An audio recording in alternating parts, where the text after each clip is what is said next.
Aún existen muchos misterios por descifrar en el mundo que despiertan nuestra curiosidad.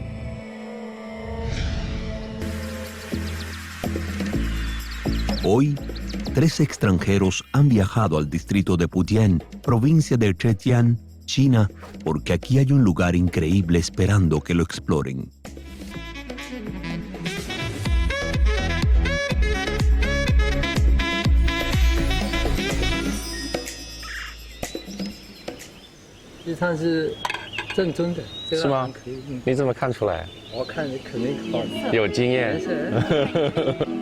I'm Tim from Australia and have been married to this Pujiang woman for over 12 years. Since rice is the staple food for the Chinese, I've gone native and taken it on as mine too. Many people don't know that my second hometown, Pujiang, has a great hashtag, the world's origin of domesticated rice.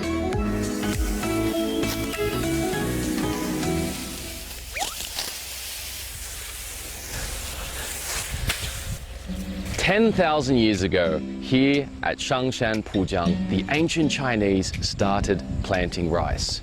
At this site, the earliest evidence of domesticated rice and human settlement in the Neolithic era is found. So, this place is known as the first village of ancient Chinese civilization." As a primary diet resource, rice has fed more than half of the world's population so far. 10,000 years ago, ancient people began to plant rice on this land. But how was such a miraculous site discovered? 上山这个探沟，我们也就是挖了一个小小的一个探坑。发掘过程当中，我们的疑惑、我们的问号越来越大，因为它这个确实是前所未见。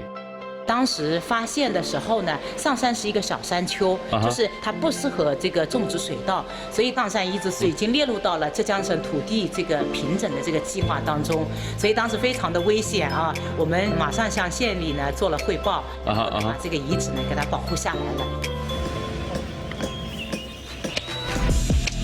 This is a Luoyang shovel, one of the most important archaeological tools for exploration. This Luoyang shovel has been used to uncover relics from over 10,000 years ago. Flared-walled basins, flat-bottom plates, double-looped jars. Relics of this kind were excavated one after another from the Shangshan site. But these objects, which look like cookware, have no soot marks at the bottom. How did people use them? Stone cooking, and what's that? Well, what they think is that they used to put the stones in the fire, heat it up until red hot, and then throw them in the pot with the food. Just like so.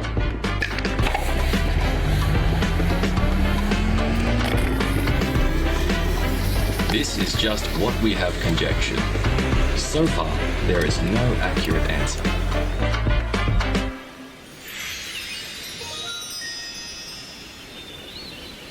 I am Eliel from the DR Congo. Currently, I'm a student at Zhejiang University. Though I come from faraway Africa, like the Chinese, we also eat rice as one of our staples. In 2006, when I was 5, Mr. Yuan Longping and his team went to Madagascar for the trial plant of his hybrid rice, and it turned out to be a great success. Since then, rice production in Africa has increased dramatically. All the welfare of the people is one of my lifelong wishes. Today, I'm exploring the mysteries of Shangshan 10,000 years ago. 上山2个世界第一，稻作农业世界第一，彩陶世界第一。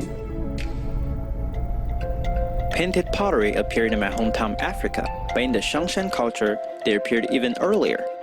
These red-coated pottery vessels are functional and beautifully made. It's hard to imagine this was the craft of the ancient Chinese more than 9,000 years ago. And not only that, the surface of this pottery is carved with many symbols, such as the sun and other mysterious emblems. What exactly do these mysterious patterns symbolize? So far, archaeologists can only speculate. My guess is they're a bit like the patterns from ancient Chinese feng shui, and something like the words of African tribes.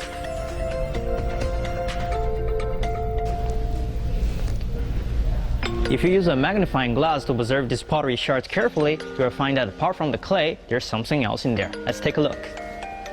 Do you see it? Amid the pottery paste, you can see clearly the rice husk remains. Why did they apply rice plant to paste mixture in pottery making? We guess it may have two functions. The first one is to enhance the body of the potteries. And the other one is prevent them from cracking when the temperature is high. But next question arises. How did the ancient Chinese get rice husks 10,000 years ago? Peel off one by hand? Of course not. Here I found two stones, a big one and a smaller one. I will show you how the ancient Chinese separated rice from husk 10,000 years ago.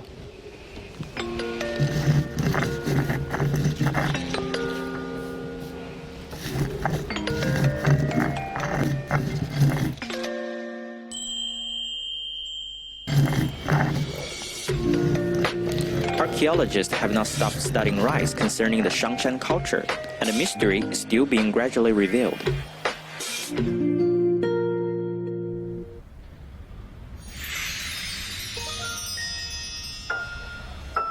I'm Nicolas, a wine merchant from France.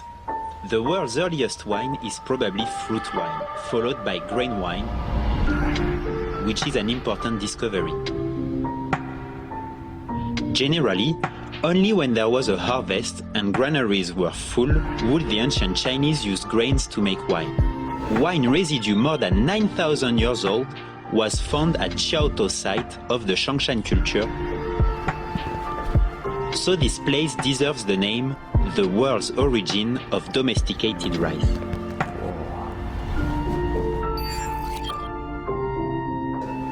Nicholas, here you see the very different types of potteries, especially this one is a pottery shard. We find the ancient wine in this.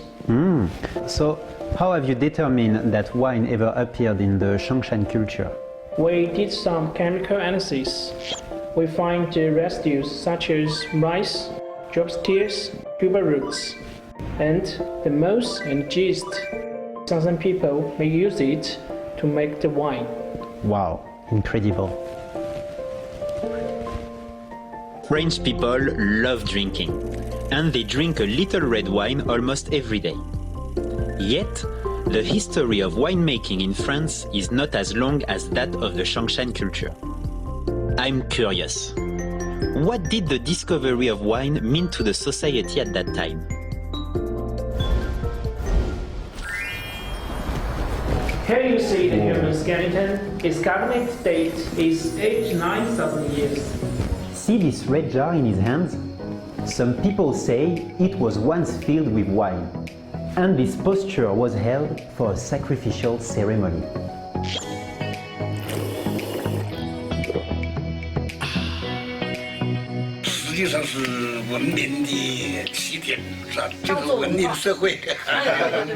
China, an agricultural country with a tradition of eating rice for 10,000 years, and it all started right here in Shangshan. Painted pottery, sand patterns, figure patterns, they are all very important cultural symbols, which originate from the Shangshan culture and have become treasures of Chinese traditional culture. Mature winemaking techniques were discovered in the Shangshan culture. Here, the ancient Chinese used to drink wine, singing and dancing, praying for a bumper harvest, worshipping nature and their ancestors. Those are the classic customs of Chinese traditional society, which find their origin in the Shangshan culture. Shangshan, the world's origin of domesticated rice.